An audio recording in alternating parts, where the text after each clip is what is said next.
Ce vendredi 7 octobre, France 3 diffusait un nouvel épisode du documentaire Archives secrètes intitulé Le temps des amours. Ce nouveau numéro était consacré aux anciennes histoires d'amour, notamment entre Stone et Chardenne, entre France Gall et Michel Berger, mais aussi sur les conquêtes de Gilbert Bécaud, mort le 18 décembre 2001 à 74 ans.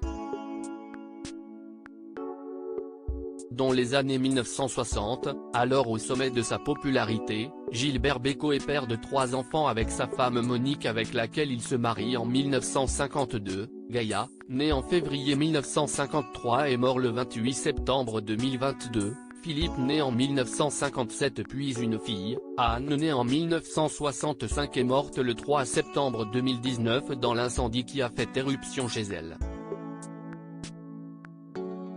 La même année, en 1965, Gilbert Bécaud donne naissance à une autre fille, Jennifer.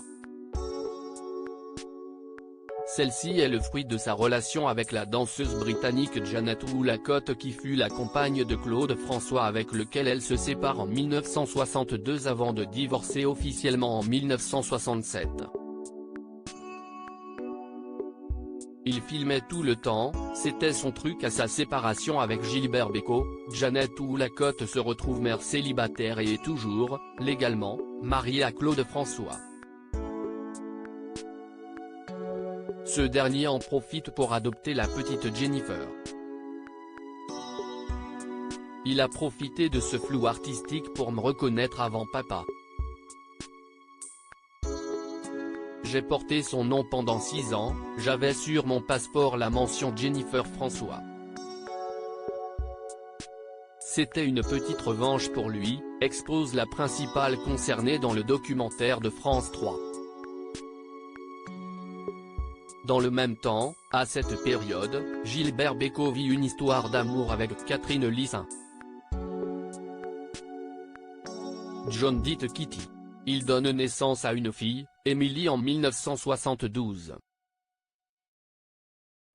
Dans un article publié dans Le Figaro du vendredi 9 septembre 2022, jour auquel le documentaire devait être diffusé sur France 3, mais la programmation étant bouleversée par la mort de la reine Elisabeth II, Émilie Bécaud est revenue sur la vie amoureuse de son père Gilbert. Il n'y avait pas d'escapade de l'un ou l'autre sinon maman, Catherine Lissin.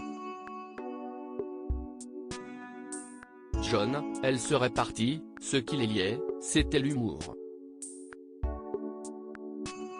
Il, son père, filmait tout le temps, c'était son truc.